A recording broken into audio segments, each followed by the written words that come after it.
This is the best burrito I've ever Luzon eaten. Vizia at Mindanao.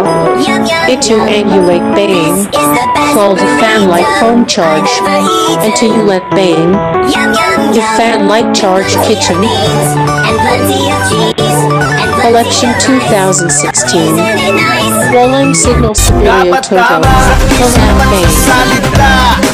Dapat tama, lalong-lalo na sa gawa.